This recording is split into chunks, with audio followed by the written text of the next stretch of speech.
Why do you guys always have to make it about race? I'm sure you've seen and heard this, or you may have been the one to even say it. And while truly I wish everything wasn't about race, the world, the West, this country, and its citizens remind me that I'm the most hated thing in existence. Literally a burning cross set on fire in Chicago, of all places in the North. And we know historically that a burning cross was used by the Klan as an act of intimidation for black people. So once again, how is everything not about race? The internet is abuzz, with white nationalists making posts evoking hate racism and spewing the same rhetoric that has been weaponized against us for centuries. Black people are violent, we're tired of y'all want to let Carmelo go free for murder? And I know the majority of these people are dumb because you have to have the lowest IQ to be racist. But when we say we want Carmelo to have a fair trial, no one will be upset if the sentence was manslaughter.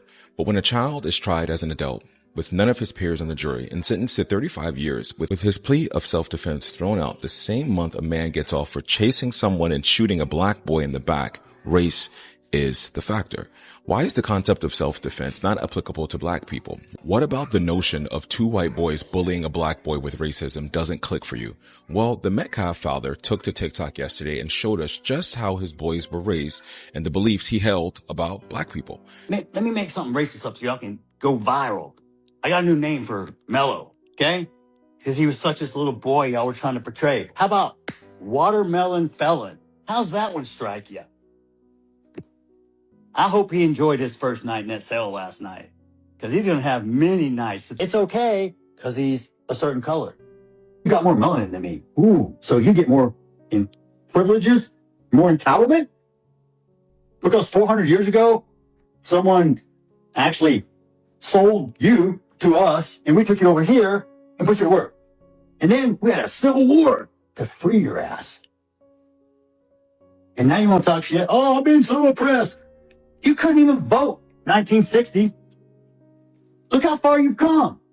Look at all the free shit we give you. You're not oppressed. You're fucking entitled. You know what DEI stands for? Yeah. Means I don't have to be fucking qualified. I just have to be a certain color or a race or gender. And with this, many of you will still try and find excuses as to why a black boy is automatically guilty because we're violent. The cognitive dissonance you live with is insane because mass shooters, white, school shooters, white, pedophiles, white, police brutality, white, and even on a mass scale, white people are not at liberty to hold any moral high ground. From genocide to war, from history to modernity, the most heinous acts of violence on earth are perpetuated by white people.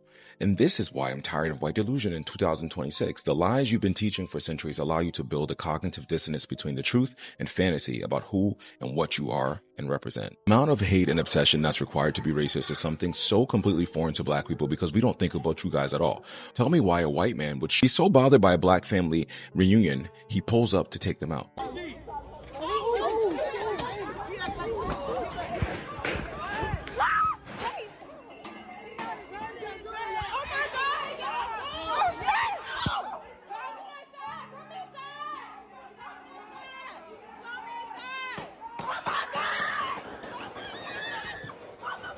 Why a cop is so mad by a black woman's existence. He beats her up when she's not resisting. Yeah.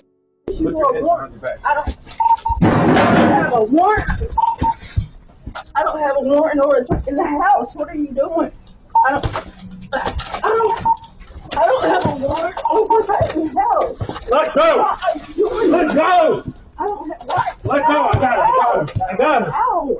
I got her! You crazy people! No! I got her. No, hold Put your on. hands behind your back. I don't have a warrant or anything. No, excuse me, sir. No, excuse me. No, wow. That somehow we're the violent ones. Have you ever noticed how the American justice system treats the concept of fear? It's like a luxury asset only a certain demographics are rich enough to afford. When a white person uses deadly force because they claim they felt threatened, the entire media apparatus and legal system bends backwards to find the nuance. They give them grace. They talk about their background, their potential, their youth, and their panic.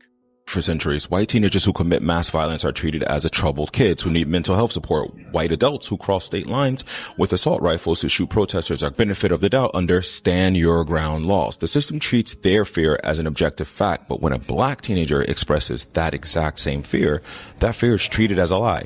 Look no further than the recent verdict of Carmelo Anthony in Frisco, Texas. A 17-year-old black boy, honor student with a 3.7 GPA, zero criminal record, gets cornered, shoved, and bullied by a group of larger athletes under a track 10. He reacts in a split-second movement of genuine terror to protect himself. But look how the machinery responded.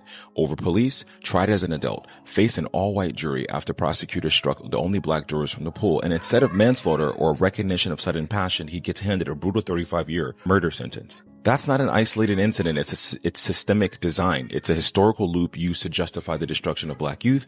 Western societies perpetuate a myth that black communities are inherently violent while completely ignoring the concentrated poverty and systemic divestment that drives street-level crime. Then the system over-polices those exact neighborhoods, skews the data, and uses that biased data to justify locking kids up like Carmelo for 3 decades. Carmelo's legal team has officially filed for notice of appeal, challenging the racial bias in his jury selection, but the internet is already flooded with bad faith actors weaponizing this tragedy to feed old tropes. We have to stop letting the system swap the narrative. True justice doesn't mean reserving grace for the privileged and heavy iron for the oppressed. It doesn't mean only white people get to go through the system and have empathy and be understood as humans. It means that we are seen as full humans, full Americans, and full beings in this country. And whenever you guys see or hear black people say something about this is off and this may be a type of racism, your knee-jerk reaction shouldn't be to react. It should be to think, reflect, and educate yourself as to why we're saying what we're saying. Because unlike you think, we don't complain for no reason. But when we can spot and see racist systems working exactly how they were intended to work. Stay black, stay blessed.